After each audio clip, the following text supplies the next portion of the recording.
축복합니다. 인사하겠습니다. 사랑합니다. 축복합니다. 아멘. 예. 날씨가 많이 추우시죠? 지난주 여성교회와 간담회를 하면서 너무 재밌고 좋았습니다. 모두 제 옆에 앉으려고 해서 저는 너무 힘들었어요. 그동안 잘 살았구나. 하나님께 감사했습니다. 그래서 다음 회의부터는 서로 앉으려고 싸우지 말라고 제 옆에 앉을 분들을 먼저 지정해 드리겠습니다. 다음 회의 때 제 옆에 앉을 분, 김용숙 집사님, 여성교회 회장님 먼저 앉으시면 되겠습니다. 성가대도 웃음꽃이 피고 남성교회도 활기차고 교회 전체가 능동적으로 움직이고 분위기가 참 좋은데 우리 장로님께서 저한테 그래요. 목사님, 알아서 잘 움직이고 너무나 좋습니다. 이렇게 말씀합니다. 이럴 때일수록 서로를 더 존중하고 더 이해하고 더 사랑하는 교회가 되기를 축원합니다. 사탄은 친구처럼 웃음꽃이 가득한 교회, 성장하려는 교회, 나를 내세우지 않는 교회, 이런 교회는 사탄은 가장 싫어합니다. 어떻게든 분열시키고 갈등시키고 영적 언어의 위장막과 신앙의 위선과 세상의 논리를 교회 안으로 집어넣어서 사탄의 지점장과 종업원들이 목소리를 내게 합니다. 우리 남녀 성교회가 예수 안에서 하나가 되어서 1차로 100개의 성도 사업장을 가진 교회가 되도록 기도하고 전도에 힘을 다해 주시기를 소망합니다.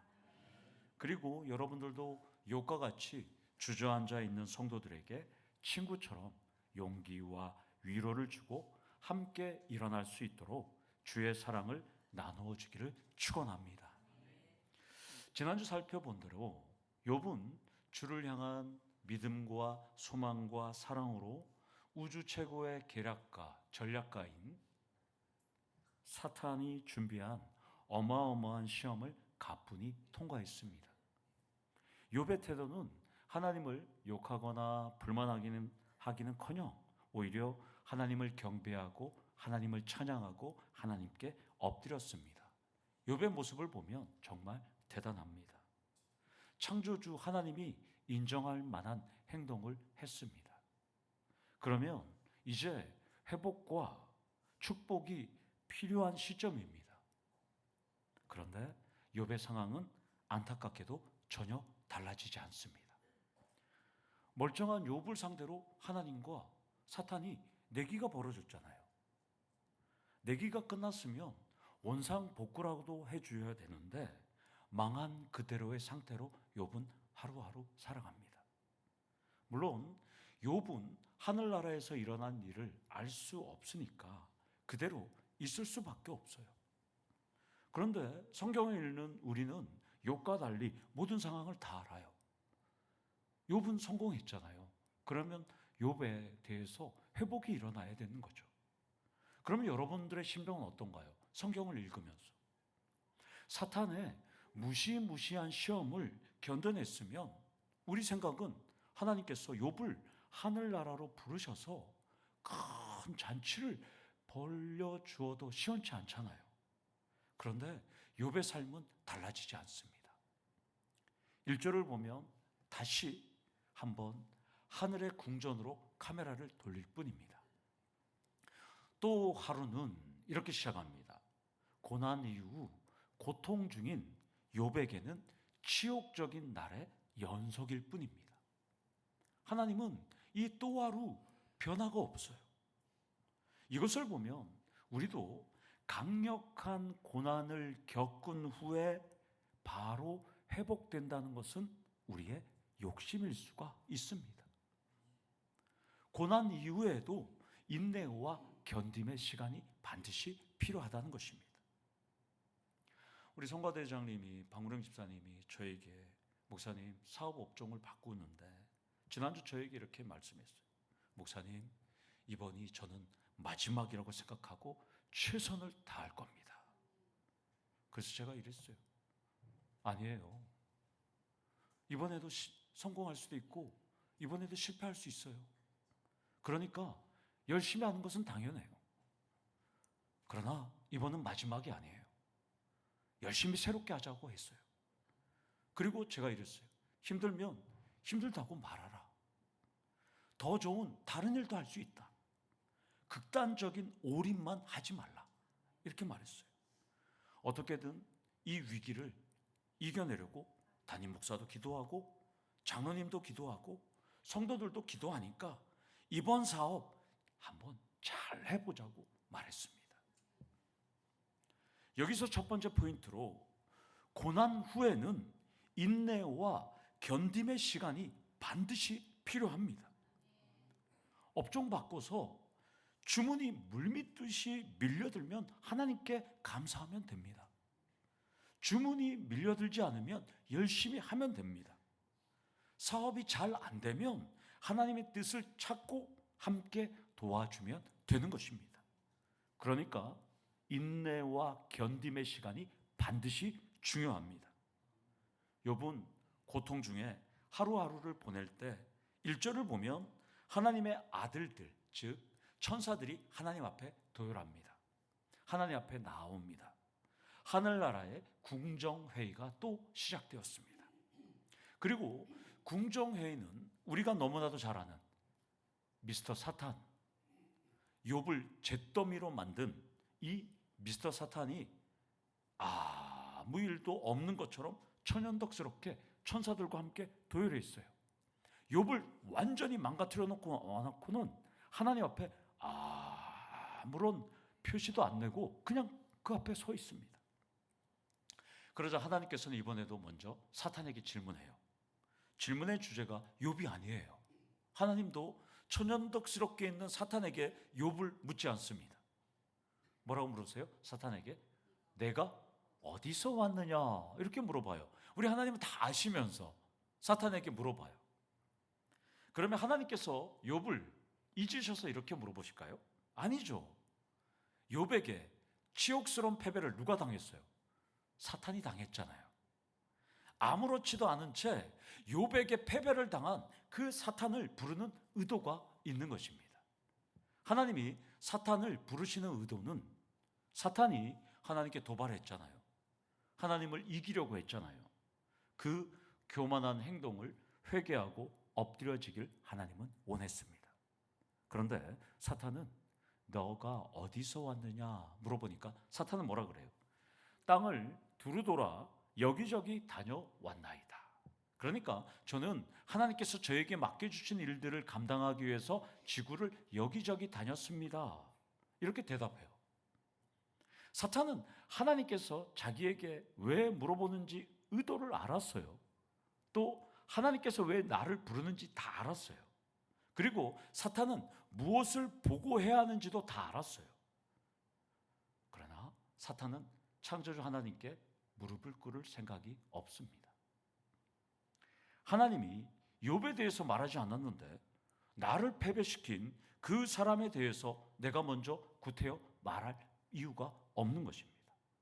경상도 말로 이걸 뭐라고 그럽니까? 뻗치고 있는 거죠. 사탄은 지금 하나님 앞에 뻗치고 있어요. 자기는 절대 하나님 앞에 굽힐 생각이 없는 거예요.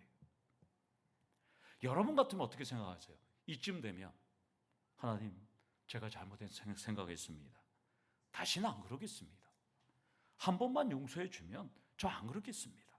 그런데 사탄은 끝까지 미련하게 버티고 있습니다. 사탄은 하나님의 의도와 뜻, 목적을 다 알면서도 하나님의 아들들이 쭉 도열해 있잖아요. 천사들이 도열해 있잖아요. 그 앞에서 굽힐 생각이 없어요. 자존심을 떨굴 생각이 없는 거예요. 사탄은 조금 미련해 보일지라도 가장 아름다운 선을 만들 생각이 없습니다. 그렇다면 여러분들은 지난 한 주 동안 어떤 삶을 살았을까요? 코람데오의 하나님 앞에서의 어떤 신앙을 살았을까요? 하나님이 원하시는 뜻대로 살지 않았다면 회개하고 엎드리길 원합니다. 하나님께 자복하고 회개하지 않고 끝까지 버티면 누구의 길을 쫓아가는 거예요? 사탄의 길을 쫓아갈 뿐입니다. 돌이켜서 여러분들은 예수 안에서 가장 아름다운 선을 만드시기를 축원합니다. 여기서 두 번째로 하나님 뜻에 어긋난 삶을 살았다면 회개하고 가장 아름다운 선을 만드셔야 합니다. 선은 나 혼자 만들 수가 없어요. 그러니까 함께 연합해야 돼요. 너와 나 함께 연합하셔야 하는 것입니다. 연합은 예수 안에서 너와 나의 연합입니다. 연합할 때 가장 아름다운 선을 만들 수 있습니다. 우리 모두 함께 연합해서 소망을 이루시는 우리 성도님들 되기를 축원합니다. 3절을 보면 하나님은 교만으로 가득한 사탄을 향해서 욥을 내 종이라고 한 번 더 불러요. 오늘 보면 사탄에게 이렇게 질문합니다. 우리 다 같이 3절 말씀을 다시 한번 읽도록 하겠습니다. 시작. 내가 내 종 욥을 주의하여 보았느냐. 그와 같이 온전하고 정직하여 하나님을 경외하며 악에서 떠난 자가 세상에 없느니라. 내가 나를 충동하여 까닭 없이 그를 치게 하였어도 그가 여전히 자기의 온전함을 굳게 지켜느니라. 아멘. 직역하면 이런 뜻이에요. 그는 여전히 자신의 순전을 집요하게 지키는데도 너는 욥을 아무 이유도 없이 그를 삼킴으로써 그를 치도록 나를 충동했다. 하나님은 사탄 때문에 아무 까닭 없이 욥을 타격했습니다. 욥의 10자녀와 재산까지 다 삼켜버렸습니다. 그리고 하나님은 그것을 다 인정하셔요. 사탄 때문에 아무 까닭 없이 욥을 타격했다. 욥의 10자녀와 재산까지 다 삼켰다는 것을 하나님은 인정합니다. 이것은 1장에서 하나님이 말씀하신 내용, 그 내용과 같지만 세 가지 내용이 조금 추가되었어요. 2장에서. 첫 번째는 사탄이 하나님을 충동했다는 거예요. 충동. 이 충동하다, 수투, 이 히브리어는 부추기다, 선동하다, 자극하다는 뜻이에요. 물론 하나님은 이루실 뜻이 있으니까 사탄의 부추김, 선동, 이 자극을 하나님은 허용해 주셨습니다. 두 번째는 까닭 없이 욥을 치게 하셨다는 거예요. 이 치다라는 이 발라는 삼키다, 집어삼키다, 파괴하다 이런 뜻이에요. 그러니까 사탄은 욥을 파멸시키고 망치는데 올인했어요. 하나님이 허용해 주신 범위지만 사탄은 창조 이후에 자신이 할 수 있는 모든 전략과 전술을 가동해서 욥을 4가지 재앙으로 쳤습니다. 세 번째는 그래도 욥은 온전함을 굳게 지켰다 이렇게 말합니다. 굳게 지키다, 이 하자크는 강하다, 굳세다, 붙들다, 굳게 붙들다 이런 뜻이에요. 우리 그 신명기에서 다바크로 우리가 봤죠. 하나님은 사탄에게 이렇게 말합니다. 내가 출제한 그 무시무시한 시험을 욥이 통과했잖아. 이렇게 말씀합니다. 이렇게 지금 물어보는 거예요, 하나님은. 그러면 사탄은 어떻게 반응해야 될까요? 이때 하나님 이렇게 물어보면 하나님의 아들들이, 천사들이 나를 쳐다보던 말던, 내 자존심이 구겨지던 말던, 미련스럽게 보이고 웃음거리가 될지라도 하나님 앞에서는 어떻게 해야 돼요? 엎드려줘야 되잖아요. 사탄은 엎드려줄 생각이 없어요. 피조물이 하나님 앞에서 해야 할 유일한 행동은 잘못을 인정하고 엎드려지는 선택을 하면 됩니다. 그런데 엎드리지 않아요. 혹시 여러분들 중에 하나님 앞에서 다른 선택지가 있으면 저에게 알려주세요. 없다면 하나님 앞에서는 우리는 엎드려지셔야 합니다. 그러면 어떻게 엎드려져야 될까요? 이사야가 정답을 알려줍니다. 우리 다 같이 이사야서 6장 5절, 우리가 하나님 앞에서 어떤 행동을 해야 될지 정답을 한번 읽어보도록 하겠습니다. 시작. 그때에 내가 말하되 화로다 나여 망하게 되었도다. 나는 입술이 부정한 사람이요 나는 입술이 부정한 백성 중에 거주하면서 만군의 여호와이신 왕을 배웠음이로라 하였도다. 아멘. 이사야도 환상 중에 하나님의 궁정회의에 참여했어요. 그런데 하나님을 보게 되자 자신의 범죄함을 고백해요. 화로다 나여 망하게 되었더라. 이사야도 엎드려질 수밖에 없었습니다. 시간 관계상 찾아보진 않지만 사도 요한도 마찬가지예요. 예수님을 만나서 예수님 발 앞에 그는 엎드렸어요.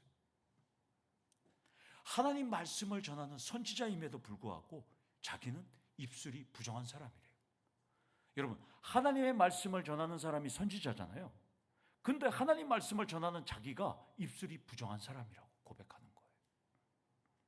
우리도 하나님 앞에서는 이사야처럼 죄를 고백하는 방법밖에 없습니다. 여기서 세 번째 포인트로 주님의 부르심에 합당한 고백이 있어야 합니다. 그러니까 주님이 부르시는 느끼는 순간에 여러분들이 어떤 합당한 고백을 해야 될지 제가 팁을 드린다면 신앙의 선배들과 저의 삶의 경험을 종합해 볼 때 두 가지입니다. 하나님의 부르심에 합당한 고백이 어떤 것이냐? 첫 번째는 죄인임을 고백해야 돼요. 이사야 선지자처럼 하나님, 저는 죄인입니다. 두 번째는 주님 뜻에 순종하겠다고 두 손 두 발 다 드는 것입니다. 눈물 콧물 범벅이 되고요. 여러분, 눈물 콧물 범벅이 되더라도 사람들 앞에서 그냥 우는 거예요. 뭐 닦을 생각도 없어요. 침은 흘려내려도 저는 죄인입니다. 이것이 진짜 주님의 부르심에 합당한 우리의 고백이 되셔야 한다는 것입니다. 그런데 사탄은 하나님의 꾸지람에도 그는 엎드릴 생각이 없어요. 죄를 지었다고 회개하기는커녕 하나님께 도발했다고 고백하기는커녕 4절에서 5절을 보면 뭐라 그래요? 첫 번째 시험이 너무 불공정했다는 거예요. 불공평했다는 거예요. 지금 사탄은 오히려 화가 난 상태예요. 하나님이 불공정하게 시험을 했다는 거예요. 첫 번째 시험의 결과를 부정합니다. 그래서 이제는 공정하게 재시험을 치를 필요성이 있다고 주장해요. 하나님 앞에. 사탄은 물러설 생각이 전혀 없습니다. 이것을 보면 사탄의 특성이 나와요. 사탄은 만족이 없어요. 죽어도 끝까지 곱니다. 욥을 어떻게든 두들겨 패서 이겨보겠다는 심산이에요. 지금까지 살펴봤던 사탄은 하나님께 도발할 정도로 교만할 뿐만 아니라 자신의 잘못도 인정할 줄도 모르고 끝까지 포기하지 않고 물고 늘어지고 있어요. 욥은 패가 망신해서 하루하루 지금 고통스럽게 살아가고 있어요. 사탄은 인정사정 봐주지 않습니다. 하나님께서 공평한, 공정한 게임만 내주시면 욥도 무너질 거라고 합니다. 그러니까 사탄은 이번에는 어떤 전략을 갖고 나왔어요? 하나님과 욥의 인격적인 신뢰관계를 허물어뜨리는 전략을 지금 사용하고 있습니다. 끝까지 도발하면서 발악하고 있어요. 여기서 이 사탄의 모습을 통해서 여러분들과 나눌 네 번째 포인트는 사탄의 발악과 도발은 멈추지 않는다는 것을 기억하셔야 합니다. 그러니까 사탄은 적당, 적절, 이 정도, 요만큼 없습니다. 하나님이 우리를 보호해 주시니까 최소한의 도발이 있을 뿐이지 사탄은 우리를 넘어뜨리기 위해서 하나님과 우리의 인격적인 신뢰관계까지 공격하는 것을 오늘 우리는 볼 수 있습니다. 지능적인 사탄은 1차 시험이 실패한 이유를 항변합니다. 이렇게 말합니다. 가죽으로 가죽을 바꾸오니 사람이 그의 모든 소유물로 자기의 생명을 바꾸올지라. 그러니까 이것은 무슨 뜻이냐면 사람은 자신의 목숨을 보존하기 위해서는 재산이나 자녀까지 다 내어놓을 수 있는 사람이라는 거예요. 그러니까 하나님께서 내주신 1차 시험, 재산과 자녀들을 치는 문제는 충분히 이겨낼 수 있다는 거예요. 그러니까 사탄은 1차 시험은 빠져나갈 구멍이 있었다는 거예요. 그 논리를 피는 거예요. 그리고 한층 자극적인 어조로 하나님께 맞서요. 5절을 보면 이렇게 말합니다. 주의 손을 펴서 그의 뼈와 살을 치시면 틀림없이 주를 욕한다고 합니다. 그러니까 욥도 육체적인 질병과 고통 앞에서는 별 수 없을 거예요. 그러니까 사탄은 욥의 육체를 치는 전략까지 허락하셨다면 제가 성공했다고 하나님 앞에 오히려 큰 소리 치는 거예요. 이제 하나님과 사탄의 2차 대전이 벌어졌습니다. 그러니까 이것을 보면 사탄은 하나님의 전을 찾을 때부터 어떤 논리로 하나님과 대화를 나눌 것인지 다 계획하고 온 거예요. 호락호락하게 물러날 생각이 사탄은 없습니다. 1차 시험 때는 사탄은 이렇게 출발했죠. 하나님 앞에 하나님께서 축복해 줬으니까 욥이 하나님을 섬기는 거죠. 축복만 거두면 욥은 하나님을 경외하지 않을 겁니다. 이 논리로 출발했잖아요. 근데 실패했잖아요. 근데 두 번째는 이번에는 육신의 질병이면 하나님을 욕하고 하나님을 저주할 거예요.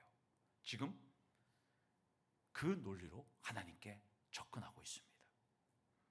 여기서 5번째 포인트로 사탄은 호락호락하게 물러날 존재가 아님을 늘 기억하셔야 됩니다. 마태복음 12장 43절에서 45절에 보면 더러운 귀신 들렸던 여인에게서 귀신이 나갔어요. 그러자 여인이 집안 청소도 잘하고 있더니 사탄이 나가보니까 갈 데가 없는 거예요. 그러니까 어떻게 돼요? 저보다 더 악한 귀신 7을 데리고 들어왔어요. 사탄은 그런 존재입니다. 사탄은 끊임없이 우리를 도발하는 것을 여러분들 기억하셔야 됩니다. 하나님은 이번에도 사탄의 도발을 허용해 주셔요. 이번에는 조건이 있어요. 뭐예요? 대신 그의 생명은 해하지 말지니라. 욥은 죽이지 말라고 제한을 걸어두셔요. 자, 그러면 여러분 한번 생각해 보세요. 이번에는 하나님이 또 제한을 걸어놨잖아요. 욥의 몸에 칠 수 있지만 그의 생명은 건들 수 없어요. 해할 수 없어요. 그러면 사탄이 왜 가만히 있었을까요? 왜 이 일을 달지 않았을까요? 왜 그럴까요? 욥이 죽으면 이번 시험은 아무 소용이 없기 때문에요. 이번 시험의 답은 뭐예요? 욥이 하나님을 저주하는 거잖아요. 그럼 욥이 죽으면 저주할 수 있어요? 없어요? 없어요. 소용없어요. 그러니까 이번 시험은 욥은 반드시 살아있어야 돼요. 대신 욥의 몸을 치면 욥은 저주하는 게 이번에 시험 문제의 답인 거예요. 그래서 욥은 반드시 살아있어야 됩니다. 욥이 살아있고 뼈와 살이 고통이 극에 달했을 때 사탄은 원하는 대로 하나님을 욕할 수 있기 때문에 이제는 이보다 더 최고의 시험은 없습니다. 그렇다면 4절에서 6절까지를 우리가 살펴볼 수 있는 점은 우주 최고의 막가파 사탄이라도 사람의 뼈와 살을 치는 것도 생명의 해함도 모두 누구를 따라야 되는 거예요? 누구한테 달려있어요? 모두 하나님께 달려있다는 거예요. 그러니까 사탄도 한계와 제한 알고 있습니다. 그렇다면 오늘 여기서 여러분들 깨달아야 될 것은 우리가 겪는 고난, 고통, 아픔, 시험, 고비는 한계가 있다 없다? 한계가 있다는 것입니다. 중요한 점은 한계가 있기 때문에 한계가 분명히 있다는 걸 여러분들 오늘 깨달았잖아요. 중요한 점은 누가 욥처럼 끝까지 버티느냐의 싸움입니다. 칠흑 같은 밤이라도 안개가 가득할지라도 인내하고 버티면 해는 뜹니다. 6번째 포인트로 한계가 있는 시험은 끝까지 버티느냐의 싸움이라는 점입니다. 누가 하나님이 정하신 한계까지 버티느냐에 달려 있습니다. 경기 침체로 덤핑으로 많이 힘들어요. 여러분들 얼마나 힘들어요, 여러분들. 저야 목양실에서 설교 준비하지만 여러분 얼마나 힘들어요. 경쟁 업체들, 경쟁 기업들 정말 어렵잖아요. 살아남으려고 다 발버둥 치잖아요. 그러나 반드시 한계는 있습니다. 그 한계 상황은 도달할 거예요. 끝까지 버티는 업체는 살아남게 됩니다. 사랑하는 성도 여러분, 오늘 중요한 포인트를 여러분 오늘 우리 성경을 통해서 깨달았어요. 모든 시험은 한계가 있고요. 중요한 점은 그 한계까지 버티느냐의 싸움이라는 것입니다. 우리 성도님들 끝까지 버티기를 원합니다. 포기하지 말기를 원합니다. 성도는 예수 안에서 한 형제, 한 친구입니다. 우리 더치원 교회는 나이, 출신, 학력, 배경, 세대를 불문하고 예수의 친구로 함께 천국을 향해 걸어가기를 원합니다. 때론 힘겨워 넘어질지라도 우린 다시 일으킬 수 있는 예수가 우리에게 있습니다. 모두 함께 너와 나 연합해서 가장 아름다운 선을 만드시는 우리 성도님 되기를 축원합니다. 조금 힘겨울지라도 가장 아름다운 선을 이룰 수 있도록 기도하고 협력하는 더초음교회 성도님들 되기를 축원합니다. 시험은 한계가 있습니다. 우리가 버티느냐, 사탄이 버티냐의 싸움입니다. 혼자가 힘들면 좌우 옆에 친구에게 예수 안에서 우리는 친구잖아, 함께 걸어가자고 넘어져도 일으켜 세우면서 주의 사랑을 실천하는 더초음교회 성도님 되기를 원합니다. 옆에 분들에게 이렇게 부르기를 원합니다.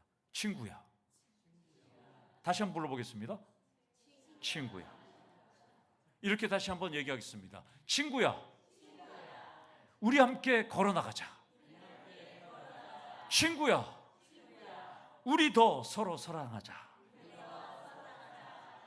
모두 함께 연합해서 아름다운 선을 만들기를 원합니다. 우리는 예수 안에서 친구입니다.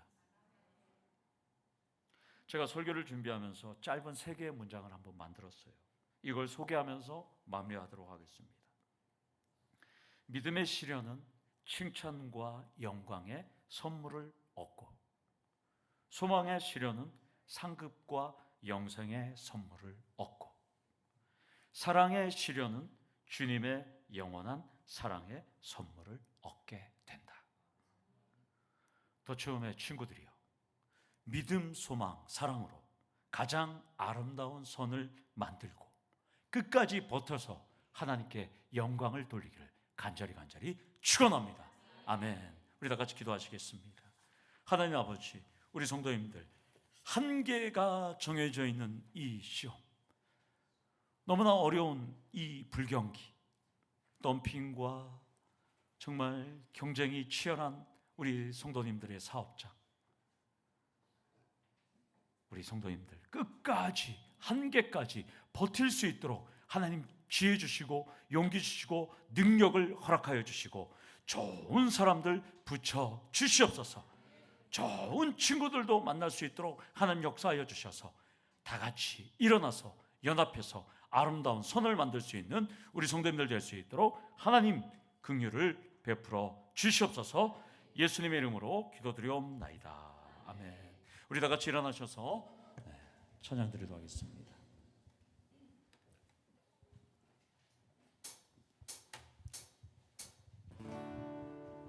친구야, 우리 함께 걸어나가자. 때론 힘겨워 넘어질지라도 우리 다시 일으킬 그 빛이 있으니 친구야, 우리 서로 더 사랑하자.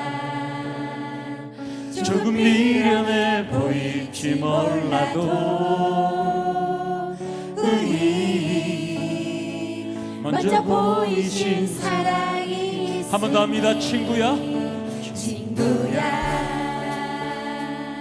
우리 함께 걸어나가자. 때론 힘겨워 넘어질지라도 우리 다시 일으킬 그 빛이 있으니 친구야 우리 서로 사랑하자. 조금 미련해 보일지 몰라도 우리 먼저 보이신 사랑이 있으니 너와 나 함께 연합해 가장 아름다운 선을 만들자. 너와 나 함께 연합해 가장 아름다운 선을 만들자. 그의 부르심 따라 우리 예수 안에서 한 형제고 친구입니다. 이 시간 도청교회 성도님들은 주님 안에서 다 같이 친구가 되어서 주님을 높여드리며 친구처럼 우리 다 같이 찬양 드리도록 하겠습니다. 친구야 우리 함께 걸어나가자. 때론 힘겨워 넘어질지라도 우리 다시 일으킬 그 빛이 있으니 아멘. 친구야 우리 서로 사랑하자. 조금 미련해 보일지 몰라도 우리 먼저 우리 옆 사람하고 손잡고 다시 한번 친구야 찬양하겠습니다. 친구야 우리 함께 걸어나가자. 때론 힘겨워 넘어질지라도 우리 다시 일으킬 그 빛이 있으니 친구야 우리 서로 더 사랑하자. 조금 미련해 보일지 몰라도